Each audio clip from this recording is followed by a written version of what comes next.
warahmatullahi wabarakatuh. Waalaikumsalam warahmatullahi wabarakatuh. Pertama-tama marilah kita panjatkan puja dan puji syukur kita kehadirat Allah Subhanahu wa taala yang mana pada pagi hari menjelang siang ini kita masih dapat berkumpul di ruangan ini sebagaimana biasanya. Tidak lupa pula kita berselawat kepada baginda Nabi Muhammad SAW bin lafaz Allahumma sholli ala sayyidina Muhammad wa ala ali sayyidina Muhammad. Yang sama-sama kita hormati Ibu Nur Hikmah Sasna Junaidi SPD MPD selaku dosen pengampu mata kuliah kurikulum telah. Tunggu. Mata kuliah telah kurikulum. Baiklah, adapun tujuan kami di sini adalah ingin menyampaikan materi kami yang berjudul pengembangan kurikulum dan silabus mata pelajaran fisika di sekolah. Yang mana materi yang pertama akan disampaikan oleh Paradila Mutiara Sani kepada Paradila di kelas. Tentang Pancasila Pencerkeh. Baiklah, saya akan menjelaskan materi kami yang pertama yaitu latar belakang. Di sini kami membahas kurikulum berperan penting dalam menciptakan pendidikan yang efektif bagi masyarakat. Di dalamnya dijelaskan tentang tujuan, isi, dan segala perencanaan yang menentukan arah proses pendidikan. Sebagai suatu rencana, kurikulum perlu penerapan pada dunia nyata. Kurikulum pembelajaran tidak dapat dipisahkan karena merupakan suatu kesatuan yang saling mempengaruhi. Selanjutnya yaitu rumusan masalah. Di sini ada 6. Yang pertama yaitu apa yang dimaksud dengan kurikulum. Yang kedua, bagaimana perkembangan kurikulum. Dan yang ketiga, bagaimana pengembangan silabus. Dan yang keempat, apa saja dasar atau landasan pengembangan silabus. Dan yang kelima, bagaimana otonomi daerah, pendidikan luas, manajemen berbasis sekolah, dan kecakapan hidup kaitannya dengan pengembangan kurikulum sekolah. Dan yang keenam yaitu bagaimana peran fisika untuk semua lapisan masyarakat serta sains, teknologi, dan masyarakat kaitannya dengan pengembangan kurikulum sekolah dengan silabus fisika. Selanjutnya yaitu tujuannya. Yang pertama yaitu untuk mengetahui apa yang dimaksud dengan kurikulum. Yang kedua, untuk mengetahui bagaimana perkembangan kurikulum. Yang ketiga, untuk mengetahui bagaimana pengembangan silabus. Dan yang keempat, untuk mengetahui apa saja dasar atau landasan pengembangan silabus. Yang kelima, untuk mengetahui bagaimana otonomi daerah, pendidikan luas, manajemen berbasis sekolah, dan kecakapan hidup kaitannya dengan pengembangan kurikulum sekolah. Yang keenam yaitu untuk mengetahui bagaimana peran fisika untuk semua lapisan masyarakat serta sains, teknologi, dan masyarakat kaitannya dengan pengembangan kurikulum sekolah dan silabus fisika. Baiklah, di sini kami akan membahas yang pertama yaitu kurikulum. Yang pertama, definisi dan sejarah kurikulum. Kurikulum berasal dari bahasa Latin yaitu curricule. Artinya yaitu jarak yang harus ditempuh oleh pelajar atau siswa untuk memperoleh ijazah dan juga keberhasilan tujuan pendidikan. Dalam Kamus Indonesia karya El Santoso, kurikulum adalah rencana pengajaran atau pedoman pengajaran kurikulum, menetapkan alat untuk mencapai tujuan pendidikan sekaligus sebagai pedoman dalam pelaksanaan pendidikan. Itulah materi yang dapat saya sampaikan. Saya serahkan pada moderator. Baik, terima kasih atas penyampaian materi dari Paradila. Kemudian materi selanjutnya akan disampaikan oleh Minasari. Kepada Minasari dipersilakan. Baiklah, saya akan melanjutkan diskusi dari Kak Paradila Mutiara Sani. Ini yaitu pada umumnya perubahan struktural kurikulum menyangkut komponen kurikulum, yakni yang pertama yaitu perubahan dalam tujuan. tujuan. Perubahan ini didasarkan kepada pandangan hidup masyarakat dan filsafat bangsa. Yang kedua yaitu perubahan isi dan struktur. Perubahan ini meninjau struktur mata pelajaran yang diberi kepada siswa termasuk isi dari setiap mata pelajaran. Yang ketiga yaitu perubahan strategi kurikulum. Perubahan ini menyangkut pelaksanaan kurikulum itu sendiri yang meliputi perubahan teori belajar mengajar, perubahan sistem administrasi, bimbingan dan penyuluhan, perubahan sistem dan penilaian hasil belajar. Yang keempat yaitu perubahan sarana kurikulum. Perubahan ini menyangkut ketenagaan baik dari segi kualitas atau kuantitas, juga sarana material berupa perlengkapan sekolah seperti laboratorium, perpustakaan, alat peraga dan lain-lainnya. Selanjutnya, yang B yaitu perkembangan kurikulum. Di sini ada beberapa perkembangan kurikulum. Yang pertama yaitu Rencana Pembelajaran tahun 1947. Yang mana kurikulum pertama yang lahir pada masa kemerdekaan memakai istilah Leerplan. Dalam bahasa Belanda yaitu rencana pembelajaran. Lebih populer ketimbang kurikulum. Jadi, rencana pembelajaran 1947 ini baru dilaksanakan di sekolah-sekolah pada tahun 1950. Jumlah kalangan menyebut sejarah perkembangan kurikulum diawali dari kurikulum 1950. Bentuknya memuat dua hal yang pada pokok daftar mata pelajaran dan jam pelajarannya, plus garis-garis besar pengajaran. Rencana pembelajaran tahun 1947 ini mengurangi pendidikan pikiran, yang diutamakan pendidikan watak, kesadaran bernegara, bermasyarakat. Materi pembelajaran dihubungkan dengan kejadian-kejadian sehari-hari. Kemudian yang kedua yaitu Rencana Pembelajaran Terurai tahun 1952. Kurikulum ini lebih merinci setiap mata pelajaran yang disebut dengan Rencana Pembelajaran Terurai pada tahun 1952. Silabus mata pelajarannya jelas sekali. Mata pembelajaran diklasifikasikan dalam 5 kelompok bidang studi: moral, kecerdasan, emosional, artistik, keterampilan, dan jasmania. Pendidikan dasar lebih menekankan kepada pengetahuan dan kegiatan fungsional praktis. Yang ketiga yaitu kurikulum 1968. Kelahiran kurikulum 1968 bersifat politis mengganti rencana pendidikan 1964 yang dicitrakan sebagai produk Orde Lama.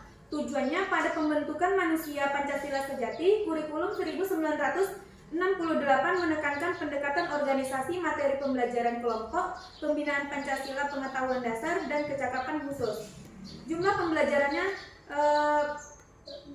menyebut kurikulum 1968 sebagai kurikulum bulat. Yang keempat yaitu kurikulum 1975.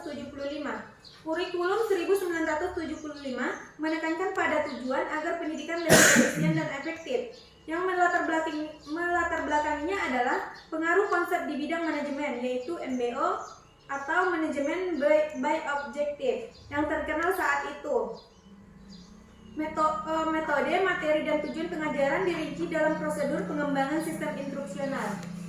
Kurikulum 1975 banyak dikritik.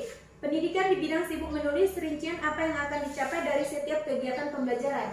Yang kelima yaitu kurikulum 1984.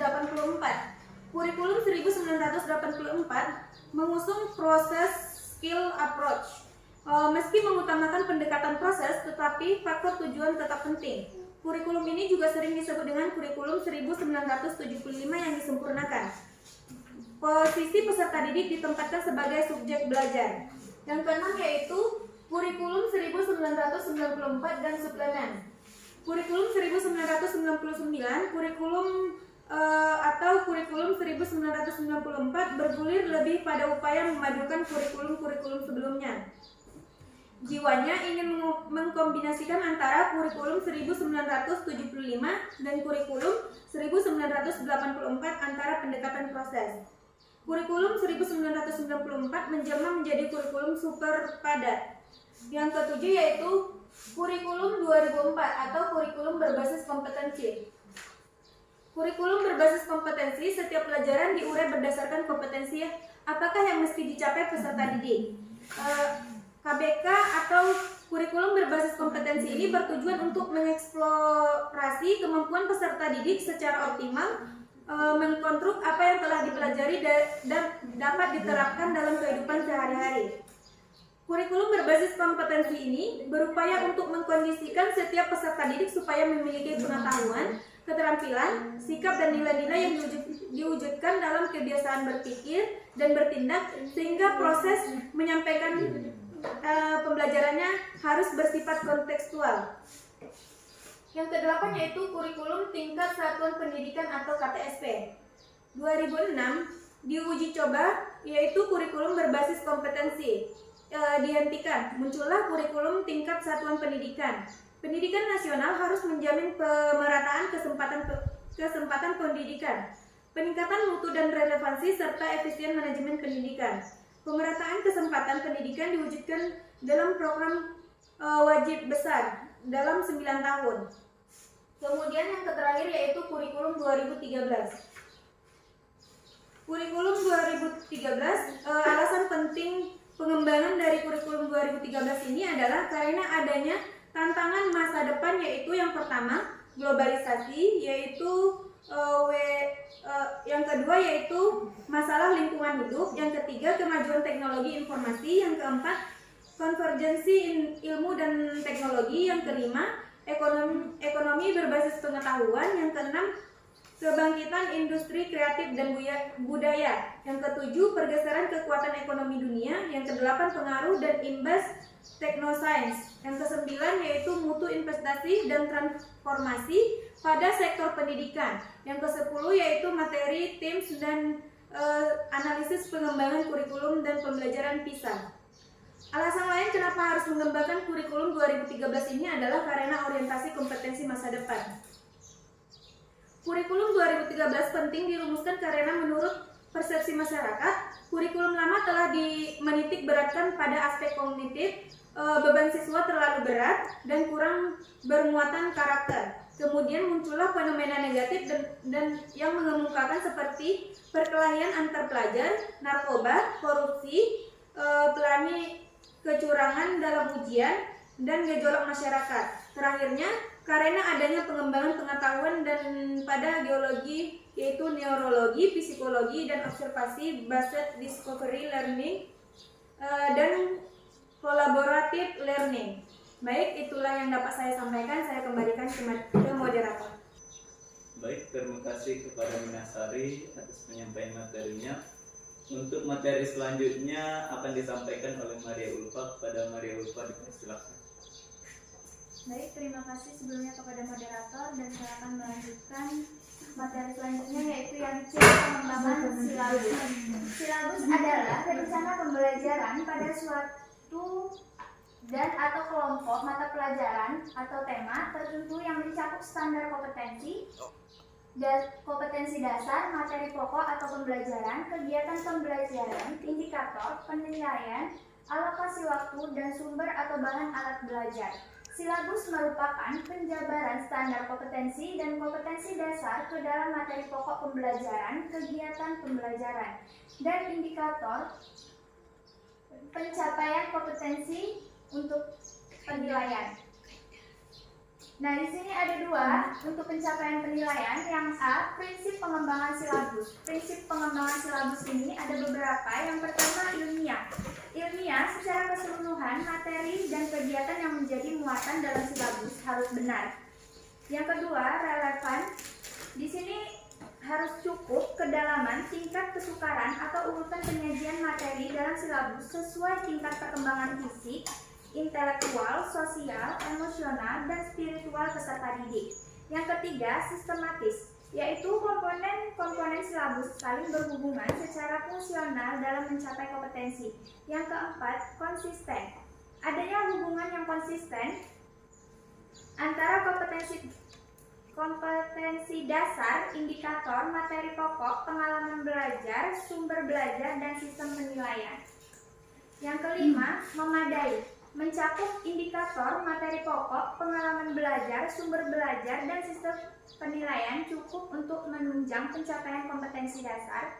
Yang keenam, aktual atau kontekstual. Cakupan indikator, materi pokok, pengalaman belajar, sumber belajar, dan sistem penilaian memperhatikan perkembangan ilmu, teknologi, dan seni mutakhir dalam kehidupan nyata dan peristiwa yang terjadi. Yang ketujuh, fleksibel. Keseluruhan komponen silabus dapat mengakomodasikan keragaman peserta didik serta dinamika perubahan yang terjadi di sekolah dan tuntutan masyarakat. Yang kedelapan, menyeluruh. Komponen silabus mencakup keseluruhan ranah kompetensi atau kognitif, afektif, dan psikomotor. Yang B, unit waktu silabus. Silabus mata pelajaran disusun berdasarkan seluruh alokasi waktu yang disediakan untuk pembelajaran selama penyelenggaraan pendidikan tingkat satuan pendidikan. Khususnya untuk tingkat SMK dan SMA, semua pengalaman silabus berdasarkan suatu kompetensi. Pengembangan silabus mengembangkan silabus dapat dilakukan oleh para guru secara mandiri atau kelompok dalam sebuah sekolah atau beberapa sekolah. Kelompok musyawarah guru mata pelajaran atau MGMP pada atau pusat kegiatan guru PKG dan dinas pendidikan. Masuk materi selanjutnya yaitu mengenai dasar atau landasan pengembangan silabus. Landasan pengembangan silabus adalah Peraturan Pemerintah Republik Indonesia Nomor 19 Tahun 2005 tentang Standar Nasional Pendidikan. Nah, di sini yang dibahas yang pertama yaitu pasal 17 ayat 2.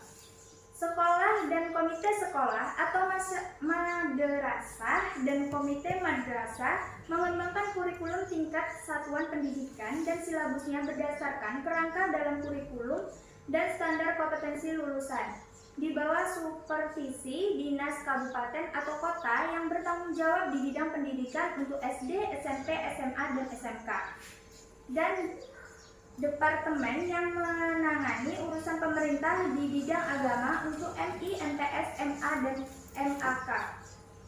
Dan yang kedua yaitu pasal 20. Perencanaan proses pembelajaran meliputi silabus dan rencana pelaksanaan pembelajaran yang memuat sekurang-kurangnya tujuan pembelajaran, materi ajar, metode pengajaran, sumber belajar, dan penilaian hasil belajar. Masuk ke materi selanjutnya yaitu yang E, otonomi daerah pendidikan luas manajemen berbasis sekolah dan kecakapan hidup kaitannya dengan pengembangan kurikulum sekolah. Desentralisasi pendidikan adalah pengalihan tanggung jawab atas perencanaan, manajemen, pengalihan, dan alokasi sumber daya alam pendidikan dari pemerintah pusat dan perwakilannya kepada unit-unit pelaksanaan pendidikan. Unit-unit di bawah pemerintahan pusat, otoritas publik, dan koperasi-koperasi semi-otonom, otoritas regional atau fungsional yang lebih luas, atau lembaga swadaya masyarakat. Makna sebenarnya dari otonomi pendidikan adalah mengembalikan tanggung jawab pendidikan kepada the stakeholder, yaitu masyarakat itu sendiri dalam otonomi pendidikan. Masyarakat secara langsung bertanggung jawab atas keberadaan dan proses pendidikan yang dimiliki. Menurut Sadipto Raharjo tahun 2010, menyelenggarakan pendidikan harus mengikutsertakan masyarakat karena masyarakat adalah the stakeholder yang pertama dan utama dari proses pendidikan. Baik, itulah yang dapat saya sampaikan dan saya kembalikan kepada moderator. Baik, terima kasih kepada Maria Ulfa atas penyampaian materinya. Untuk materi selanjutnya akan disampaikan Rohimi. Kepada Rohimi dipersilakan. Baiklah, sebelumnya terima kasih kepada moderator yang telah memberikan kesempatan kepada saya. Di sini saya akan melanjutkan materi yang telah disampaikan oleh Maria Ulfa. Sebelumnya tadi sudah dikatakan bahwa penyelenggara pendidikan harus mengikut sertakan masyarakat karena masyarakat ini adalah the stakeholder yang pertama dan utama dari proses pendidikan. Nah, oleh karena itu pendidikan ini perlu dikembangkan dalam berbasis masyarakat ataupun community based education. Adapun tujuan pengembangan platform pendidikan berbasis masyarakat ini, yang pertama yaitu membantu pemerintah dalam memobilisasi sumber daya masyarakat setempat dan dari luar serta meningkatkan peranan masyarakat untuk ambil bagian lebih besar dalam perencanaan.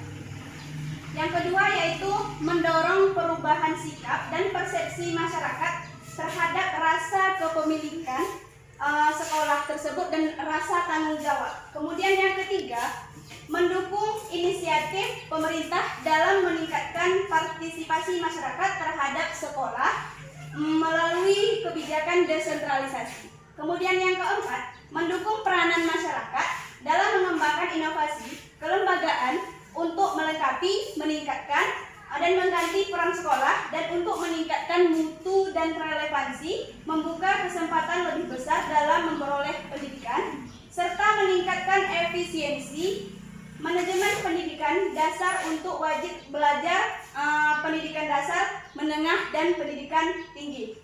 Itu beberapa tujuan dari pengembangan pendidikan berbasis masyarakat. Nah, selanjutnya, otonomi pendidikan nasional diwujudkan dengan MBS ataupun manajemen berbasis sekolah. Dalam MBS ini, sekolah diberi wewenang untuk merancang keuangan, kemudian pengembangan kurikulum, termasuk di sini tujuan dan sasaran dari pendidikan, alokasi waktu, serta pemanfaatan media, sumber. Baiklah, demikian yang bisa saya sampaikan. Lebih dan kurangnya saya mohon maaf. Saya kembalikan kepada moderator. Terima kasih kepada Kak Rohini atas penyampaian materinya. Selanjutnya akan disampaikan oleh saya sendiri.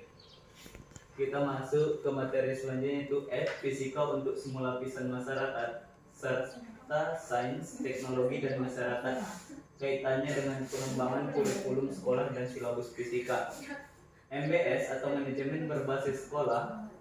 Dalam MBS, sekolah diberi wewenang untuk merancang keuangan, pengembangan kurikulum, termasuk tujuan dan sasaran pendidikan, alokasi waktu, serta pemanfaatan media, sumber, instrumen, teknologi, dan teknologi bagi pendidikan untuk mencapai efisiensi dan efektivitas yang optimal. Kemudian, manajemen berbasis sekolah adalah pengelolaan sekolah dengan pelimpahan wewenang tertentu, tetapi tetap dalam kerangka kebijakan nasional.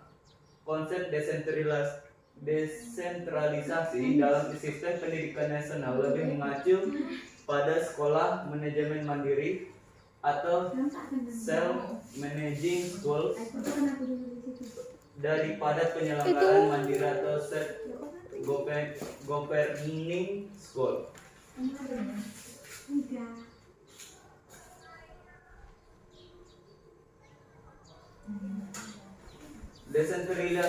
Desentralisasi pendidikan bukan berarti penciutan substansi pendidikan yang bersifat sempit dan lokal yang dapat melahirkan sentimen kedaerahan, tetapi pelimpahan kekuasaan dan wewenang kepada daerah dan sekolah dalam mengelola berbagai sumber meliputi ketenangan, keuangan, kurikulum, serta sarana dan prasarana yang mengacu pada kebijakan nasional.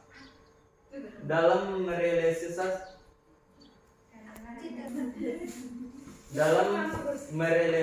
merealisasi desentralisasi pendidikan, konsep manajemen berbasis sekolah tidak dapat dipisahkan dari konsep pendidikan berbasis masyarakat.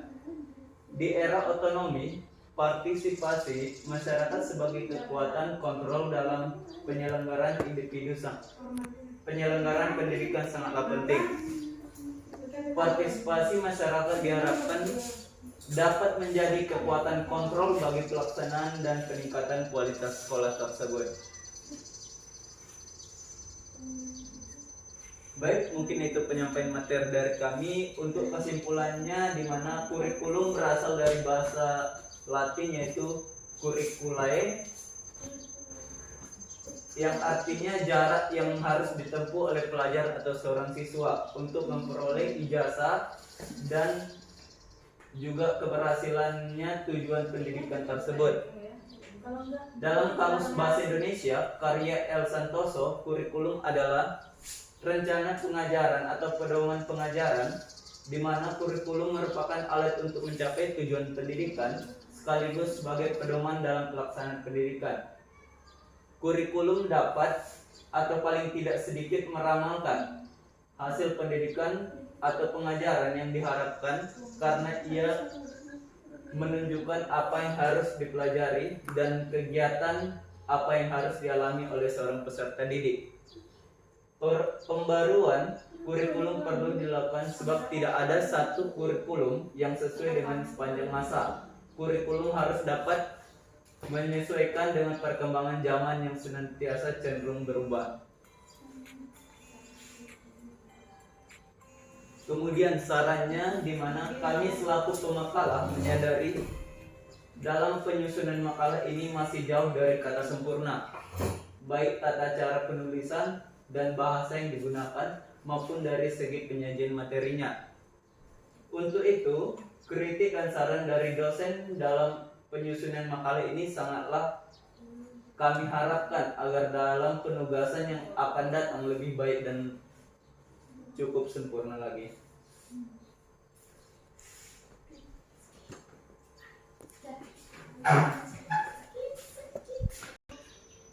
Baik, itulah penyampaian materi dari kami kepada teman-teman semuanya. Apabila ada yang ingin bertanya, kami persilahkan.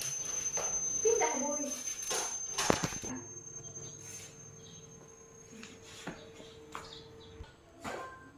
Baik, apabila tidak ada yang ingin ditanyakan lagi, cukup sekian presentasi dari kami. Kurang dan lebihnya kami mohon maaf. Wassalamualaikum warahmatullahi wabarakatuh. Waalaikumsalam. Diam situ, foto-foto. Foto saya pamping kok. Gurunya di tengah. Tidak loh. Gurunya di tengah. Sini. Dah cepat. Mina duduk. Kau Mina duduk Mina. Udah lah jadi guru nggak jadi tampil, gagal tampil. Ini bisa dong. Belakang dong. Coba duduk. Jangan pakai kursi itu yang warna abu-abu itu aja. Ya, abang ya. Ya cepet, biar pulang. Aduh sakit perut ya Allah. Gila. Oke kita foto dulu ya Mina. Ini. Aduh. Ini.